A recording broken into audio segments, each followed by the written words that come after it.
Hello, everybody in Ethnically Correct Land. We've missed you. I hope you're doing well.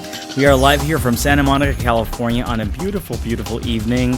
And today we're very excited because we have a guest panelist that is joining us for the first time.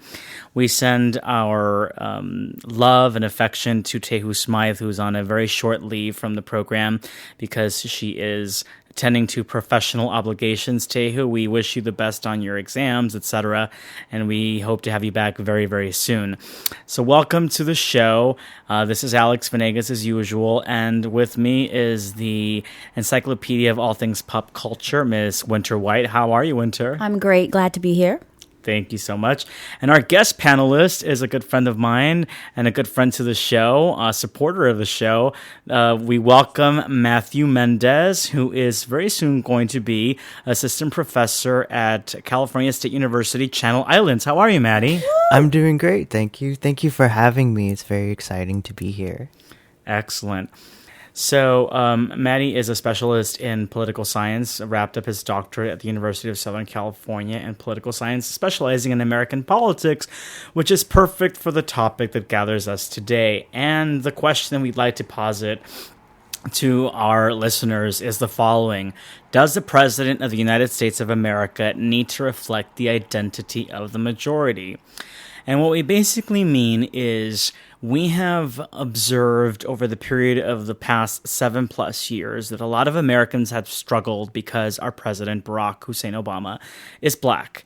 Technically, he's biracial. His mother is white and his dad was Kenyan.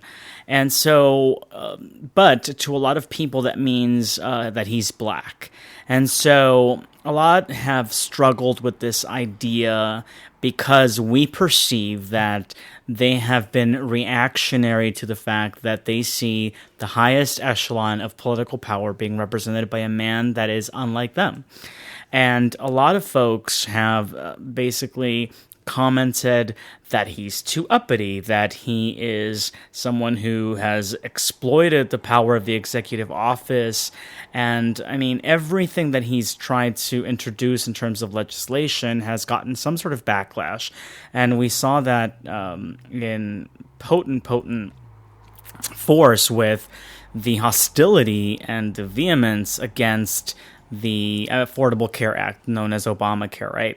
And a lot of scholars, and Maddie, maybe you can talk about this, have really talked about the fact that that sort of contempt has been rooted in a racist sort of response to a black man rising to the highest office in the United States, and what that means in terms of folks and their identity when they see their president. So that's the topic that we're going to discuss today. And then we're going to delve into, well, if I am looking for whiteness in the office of the presidency, what does whiteness mean? What does blackness mean? What does, brownness, if that can be used as a word, what does that mean contextually and in the broader sense of the word? So, Maddie, as the political science expert, do you want to kick us off with some of your thoughts and ruminations on this topic? Yeah, well, again, thank you for having me, and I think that you've hit the nail on the head, that having a black president has been sort of a lightning rod for many people in the United States. And one thing that you alluded to in your comments is that with a black man in office, right, so President Barack Obama, who also is biracial, right, but officially identifies as African American, when people view with him in office, right, they tend to view all political issues through this now racial lens, right? So racialization, as what we call it, which is where you sort of apply and where you make sort of an issue about race in a way, has spilled over into other areas like healthcare, for example. So opposition to healthcare reform was linked to negative attitudes about specifically African Americans, which is what some research has found. And what this does is that it makes it difficult, in a sense, for people to think that certain programs will benefit them. They're viewing things through a particular lens. And, the other thing, too, is we know that now racism, which was once primarily linked to a belief in the biological inferiority of another group, specifically non-white ethnic groups, is now primarily driven by anger. And that is the emotion most strongly linked to racial animus. That's very interesting, because I think I've observed that, and I didn't know the research behind this, and the sort of like the pendulum swing, or the movement or shift toward that the root, right, of the sort of racism. But I realize that as people of color, it seems, have risen in terms of achievement and in terms of their visibility, albeit not the greatest visibility or the greatest sort of collective ethnic achievement. I do feel like some folks, especially those that are not in well-placed positions, who happen to be white American, feel like they are losing out, and that colored people or ethnic people are gaining. So it's this sort of zero-sum logic, right? You can't, as a black woman, Winter, be doing so well without a white person losing out. Right. on opportunities and growth, etc., where I think that that's completely unfounded, right? It seems like, if you think about us, we are all collectively vying in this society for positions, and if you really look at it, are the education and socioeconomic power of people of color has historically, and even to date, been one where you're at a disadvantage when it comes to vying for opportunities. Well, when you put it that way, I'm thinking about just how America itself has been founded, taking race out of it and just looking at even business.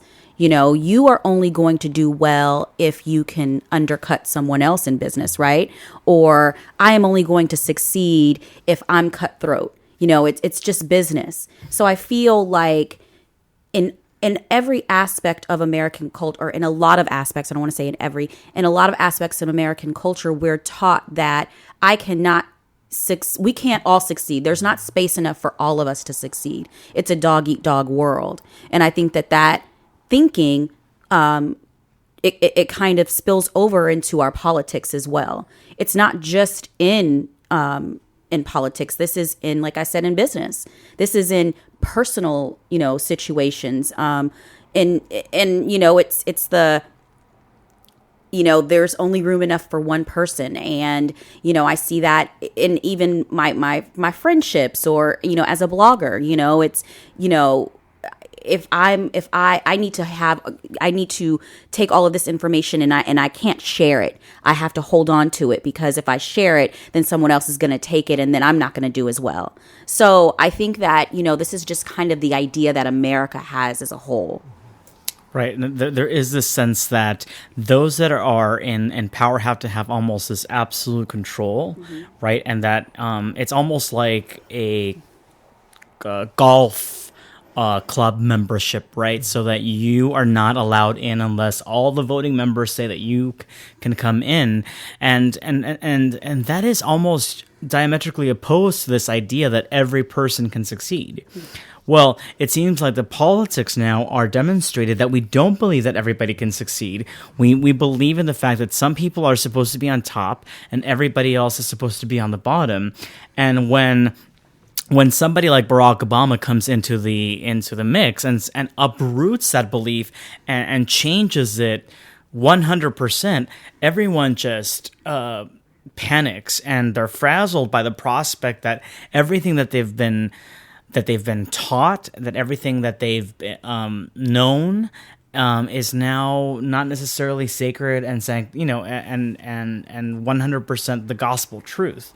And I don't know, Maddie, what you feel about this, but the fact that Donald Trump is the one sort of representation of this ideal, right, that this one man could come from quote unquote meager origins in Queens, and now it makes, I think he said $557 million last year, that somebody like that is the representation of the American ideal, and that if we only had somebody like him in office, that everybody, but especially white Americans, would again have that aspirational representative and somebody to look up to say, this is what I can be if I just put the effort in.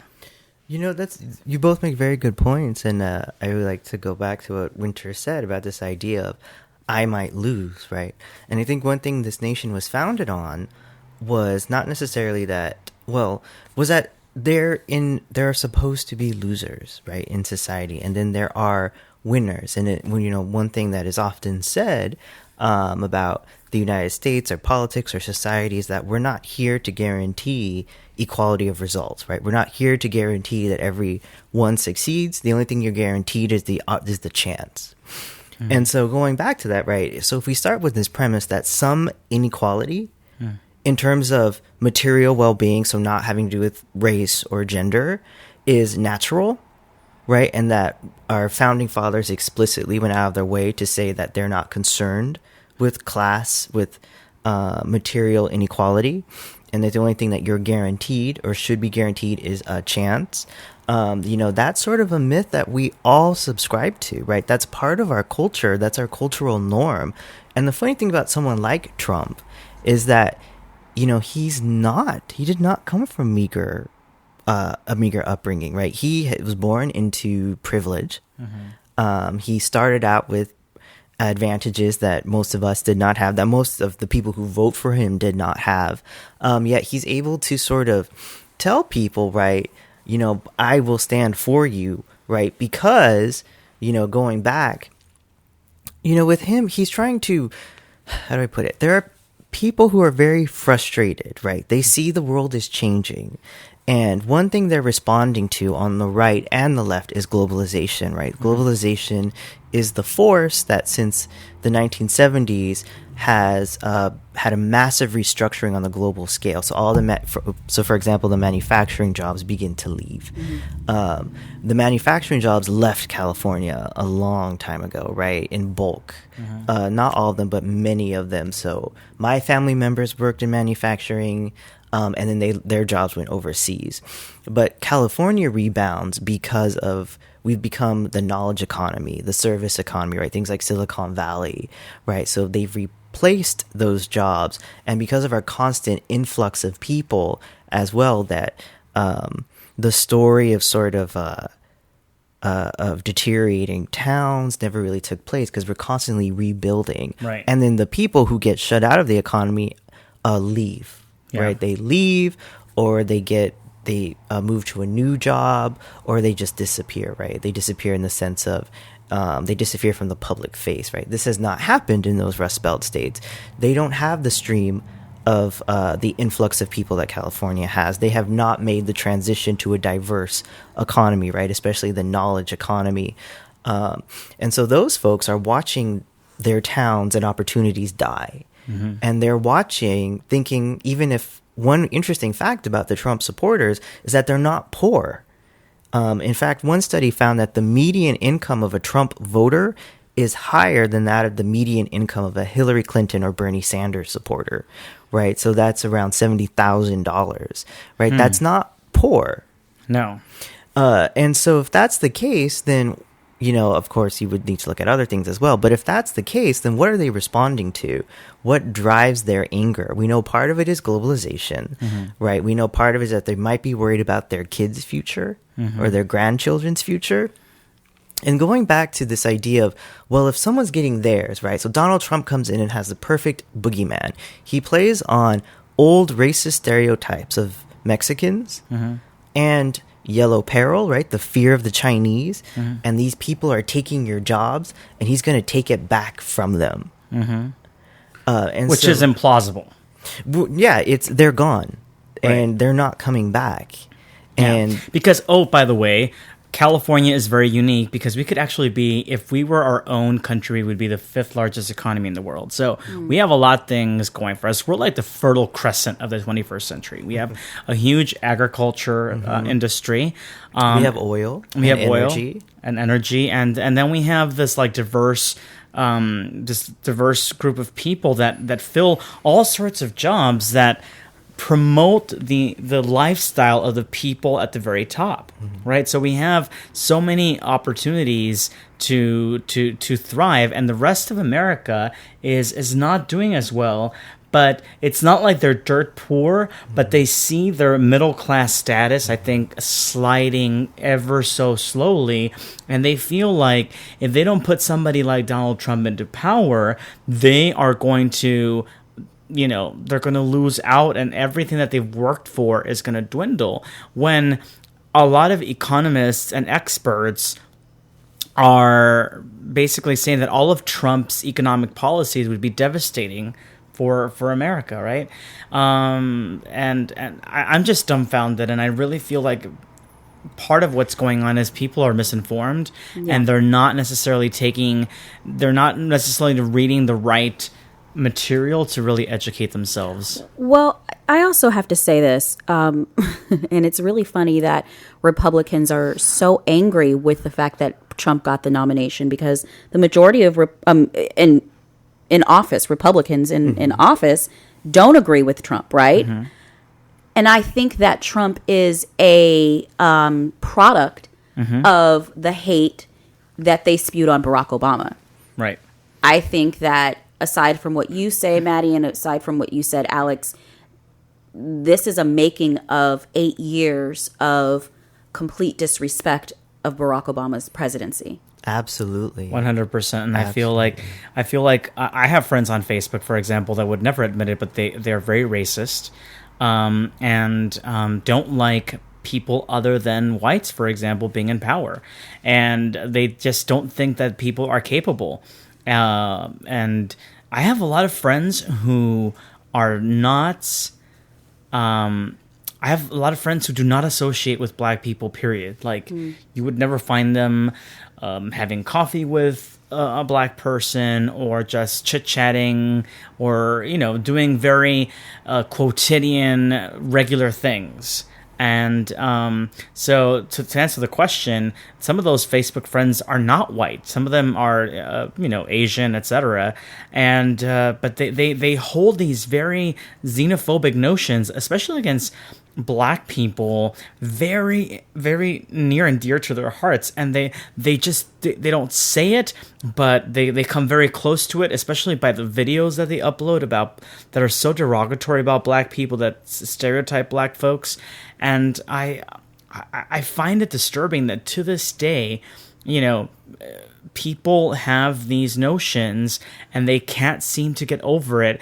And despite what they observe, like when you hear Barack Obama speak, you realize that this man is brilliant, and that he is part of that 1%, not in terms of financial prowess, but intellectually, he's so superb and salient that it's dumbfounding to me how people could still perpetuate those notions. So can I just weigh in on that? Because this is one of those times where I think that in terms of the people that you're talking about, that notion and that idea of I'll never have lunch with a black person, or, they're below me, whatever, that has more to do with them than it does black people, obviously, right? Right. But I say this more so because, to me, people who believe that so vehemently and they post things that are just completely derogatory have to make another group feel less than in order for them to feel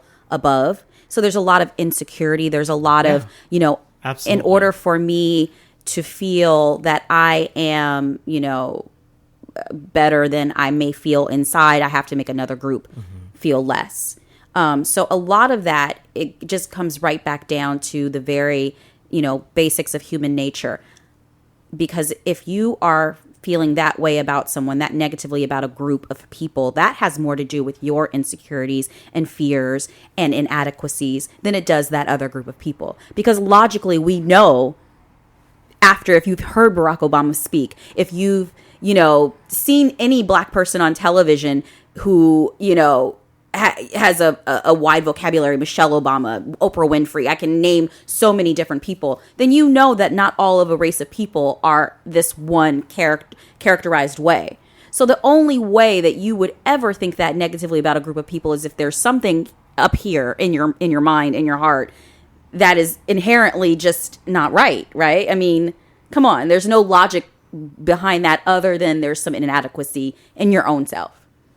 Yeah, absolutely. And I don't know those are really good points. And I think I was talking to Maddie about this. I think it's when you're insecure, period, about who you are, about your place in life, you're always going to look for someone who is that you perceive to be less than, and you're going to harp on how you think that they just don't pass muster in society. I mean, I look at the way that some people look at the homeless population, even here in Santa Monica. It's like, you are either white trash, quote unquote, or you're, some sort of ethnic person that just, you might as well be shipped out somewhere. This is the idea that those people are not people, that they're not human beings. You almost have to dehumanize them so that you don't feel bad about the level of contempt and hatred that you may feel toward them. And I don't know, Maddie, from a political science perspective, what you think about this issue of how we have to really debase the human quality of another person to make myself or my group feel like they have the upper hand in terms of political power, political clout. Yeah, there's definitely one thing I think we're finding more and more in the U.S. is that people feel threatened by other groups. Mm-hmm. And one area especially where people feel threatened politically is in the provision of public goods. Mm-hmm. And so, for example, years of research on welfare policy has found that is one issue that became racialized. And as it became racialized, especially as being linked with African Americans, and then later... Thank you, Ronald Reagan. ...with Latinos, right, and immigrants, you have less support for welfare policies. Yep. And you have more support for restrictive welfare policies, right? You have more support for things like drug testing, for limiting the amount of years you can be on welfare because you believe it's going to a group of people that are not deserving, right? You can think about like my tax dollars are going to these people over there, and that will just, that's one issue where it changed. And, some people argue now that with public goods is that we've seen over the last 30 years this great divestment from public education, right? And so there are some who say it's not a coincidence that as public schools have become browner and blacker, that they get less and less money from the states. Amen. Right. Can I just say that I have a little brother. He's 16 years old. And there are so many things that are so very different now than when I was in school. I remember when I was in school, it was nothing to have a school bus, right, pick you up and take you to school. That no longer, the case. You got to figure out a way for your kid to get to school. Right. It was nothing for me to go to a better school on the other side of town. I just had to have a special transfer. Right. Oh, it is, you are going to the school in your district, and there is no transfer to a better school. You are, and if you live in a bad neighborhood, oh, well, you're going to that school. So, I mean, to your point, Maddie, it is, and then, programs like Upward Bound, which was huge when I was growing up. I got a chance to go to USC every summer and learn, and had the opportunity to possibly go to USC if I went to Upward Bound every summer. Those programs are not there anymore. I couldn't agree more with that statement. And I think, and education has, for the longest time, served as, since the beginning almost of time, education is a great equalizer. And when we take away, it's almost like there are people that realize that as less privileged folks are climbing, they're removing the steps and saying, actually, it doesn't, It's not good for you to climb, because that means that you might one day you might get to where I am, and guess what? You might surpass me. Because, oh, by the way, Barack Obama, being the president of the United States, he actually surpassed a lot of people, right? There are a lot of people who are solidly upper middle class, but they would never get to the highest office and power, because they might have some skills and they might do sort of well at their profession, but to be the president of the United States, you have to be absolutely remarkable. You have to be inimitable and peerless at some level, because nobody else has the acumen and the wisdom and the savvy to get to that highest place. Since we're on this topic, why, in terms of what it means to be white and what it means to be black, what is blackness? As you look at me, because I'm going to define it. I'm Hello. still trying to figure it out. No. Gosh, it's so hard to define blackness, because there's so much of our identity that has been chipped away, and blackness is defined differently in different parts of America. Blackness in the South is different than blackness, in the West, and blackness in, up north is different, in the Midwest. So it's very different. But if I had to just put us all in a box, then I would say... With a bow, please. With a bow. I would say blackness is... Is it a state of mind? Probably, yeah. So I once heard a black woman say to me that when two black people run into each other, if they don't know each other before, that they give each other a look, and that if you don't know what that look is, right, that you have sort of checked out of blackness, that you have turned in your card, and that you have sold yourself to a certain level. Is that true? No, not all the time. I mean, it's not all the time. And for me, because I'm a African-American woman on the West Coast, it's not true, because I feel like black people on the West Coast are not closely identified to many roots, like black people in the South. Black people in the South are more deeply rooted in certain things like family and their culture and food and music, and so I think that for me, that look or those little stereotypical things that people say, like, oh, all black people just kind of like you said, have this. It's not like that. This look, it's not. I think that because there are so many subcultures that we identify with as black people on the West Coast, even more than being black, that's not been true for me. So are West Coast black people more whitewashed? I mean, I wasn't going to say that word, but I was going to a little bit more worldly, maybe a little bit more, it's very different. And West Coast black people, I feel, come to the West and almost try to identify with the culture here and forget or try to do away with what they were before they got here. So it's Hollywood. Yeah. The Hollywood effect. And not just LA, because I think it's also, San Francisco and, it's California as the West Coast as a whole. Seattle. It's the West Coast, right? Mm-hmm. Seattle.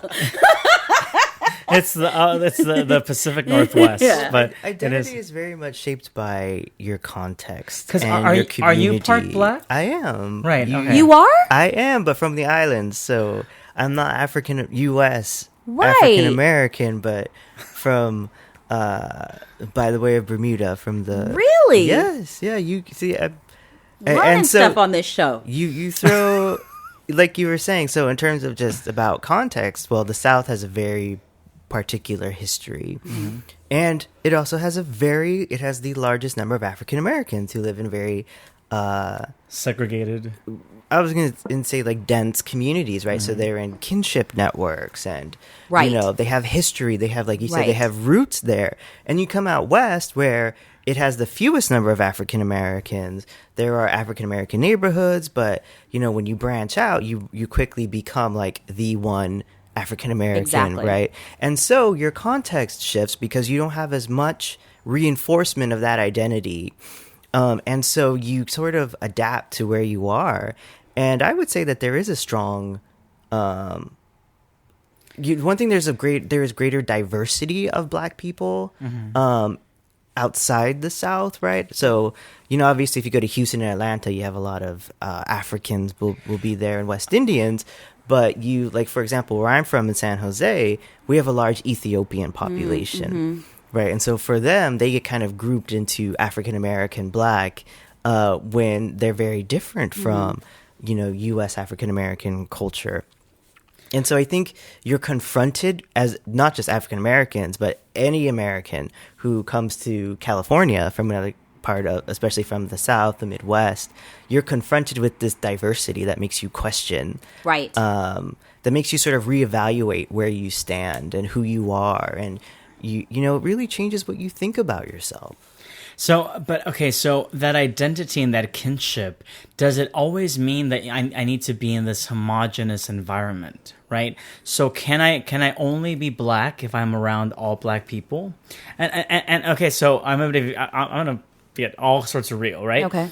A lot of times I've been to your gatherings. I've been to a couple of weddings with you. I have seen some of the pictures, and a lot of times what I notice is that there's only just Black people, right? And I know you, and I know you have a diverse friendship circle, but a lot of times you find yourself in homogenous environments, sometimes by design, sometimes not. But do you allow yourself certain behaviors and certain expressions, certain ways of being when you're in that homogenous environment that you might not when you're in a Mixed company? 100%. But I think that's with anybody, right? It's not just with Black people. I think that's in the workplace. I think that's, when I'm around my gay friends, I'm going to probably be a little bit more, honey, and let's sip some tea. And there's just going to be certain things that I'm a little bit more comfortable saying and doing around the group of people that I'm around. So I think that that's just a reality in particular with relationships. Okay. But is that a good thing, Yes. a bad thing, or is it neutral? I think it's neutral. It's neutral. It's neutral. Because some people, I think, might say, well, that is a good thing and that is a desired state. That there are folks who feel like we should be in kinship groups and we should be allowed to maintain that lifestyle in those communities without the infiltration of other people because they're noise. They're disruptors. Yeah. I was just going to say, I just think, what Winter said is that whoever you're around, certain aspects of your identity become more salient, right? So it's very popular, the idea that we have multiple identities, ascriptive ones, as well as just professional, personality-oriented identities, and that, when we're in certain spaces, we know when to let them out, when it's appropriate. Like, I'm sure when you're with family, I tone down my gayness.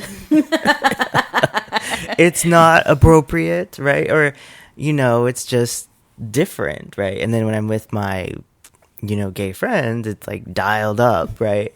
And so, we just know when certain identities, what context certain identities belong in. Okay, but in the political sphere, though, those identities, when they are perceived to be in direct competition with the political future of an entire nation, then who gets to call the shots in terms of what identity is supposed to reign supreme, right? So I feel like what is happening right now is that white folks are saying, we are seeing our culture not as not as portently represented in government and in culture, and we feel a way about that. Like it's starting to fall off the menu, and even though on the Democratic side it's Hillary and Bernie who are white as bread, right? They feel like, but she likes hot sauce, right? And she carries it in her her bag, yeah. Like it's like if it's not Donald Trump, it's not going to be the best representation of white people. Like Donald Trump is a better white person than Hillary or Bernie. Well, I think that, right, especially for conservative whites, that, one thing that happens, right, that we talk about representation, we know that people prefer someone of the same race. They believe that they're going to represent their interests more, right? And so, especially people of color, we've studied this, and we have not necessarily looked at representation that way for white people. But we do know, right, that like everyone else, they think they're going to be better represented by someone who looks like them. But one thing about Barack Obama, right, and his effect, right? So on one hand, it was a great moment for the United States to elect its first African-American president. He was elected by a multiracial coalition. Yet, as Winter has stated at the beginning of our program, that just unleashed, right? Mm-hmm. He became what a scholar refers to as the most racial, right? That was no one could get past that, or his opposition, part of them could not get past that fact. So everything then, or well, not everything, but for too many, especially conservative whites, they viewed him as being more out there to help African Americans, right? And then when he started advocating, right, did those executive orders on behalf of immigrants, well, now he's helping the Latinos, and we're last, right? And so again, this is more conservative whites than liberal whites, but they saw that, and there are more of them, and so that definitely shaped, someone like Donald Trump, being he's running for the center right party, right, but he's a far right candidate, and he's telling them, right, we're seeing more and more of the messages. He's not an orthodox Republican, right? He supports the social welfare programs like Medicare and Social Security. But the thing is, for his voters, they're like, well, you're going to preserve them for us. Right. And not for those other people, right? They don't deserve it. Right. And I feel like at some level there's this notion that the servants have kind of taken over the house, and that the master needs to come back and instill order.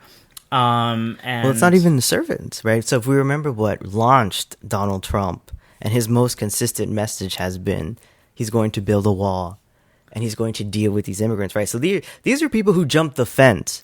And then kicked in your door, and rapists, right? And everybody else. So they kicked in the door to the master's house, and then are sitting at the master's table eating the master's food. Yeah, exactly. Right.